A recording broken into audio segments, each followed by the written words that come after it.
Nous savons que le Nouveau Testament nous parle avec insistance de l'intelligence spirituelle, de l'importance immense de la connaissance spirituelle. Il donne une valeur très haute et très grande à la faculté de la vue spirituelle. Nous nous souvenons qu'il dit, car Dieu qui a dit que la lumière brille du sein des ténèbres a fait briller sa lumière dans nos cœurs pour que la connaissance de la gloire de Dieu resplendisse en la personne de Jésus-Christ.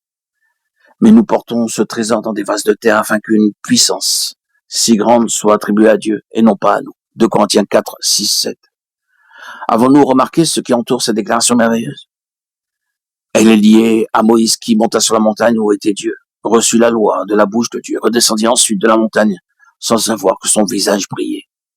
Il nous a dit, Moïse ne savait pas que la peau de son visage était devenue rayonnante. Exode 34, 29.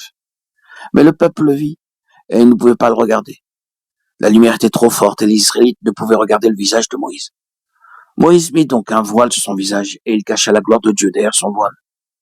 Maintenant, dit l'apôtre, reportant cet incident à notre jour, depuis ce moment-là, il y a un voile sur le cœur des enfants d'Israël.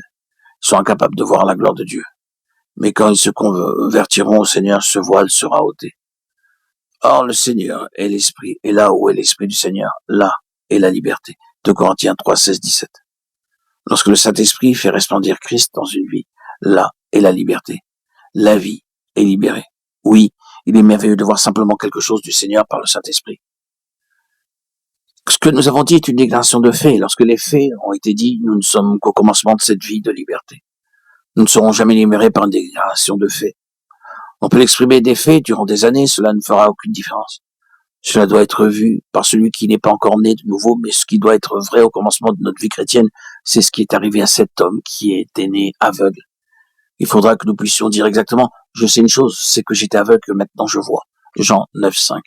C'est la caractéristique du début d'un véritable compagnon de Jésus-Christ. Mais ce n'est que le commencement de la vue. L'apôtre Paul a donné une grande quantité d'enseignements aux croyants d'Éphèse. Il leur a dit, je n'ai rien négligé pour vous faire connaître tout le dessein de Dieu. Acte 20, 27. Il a passé plusieurs années avec eux et leur a fait part de toute la lumière qu'il possédait. Ils étaient donc des chrétiens qui avaient reçu beaucoup d'instructions.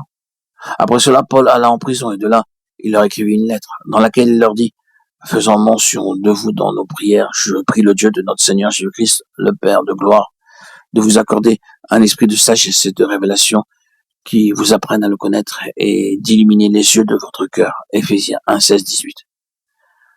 Il ne s'agissait pas de leur salut. Ils étaient sauvés depuis un long temps et avaient déjà reçu un enseignement très riche.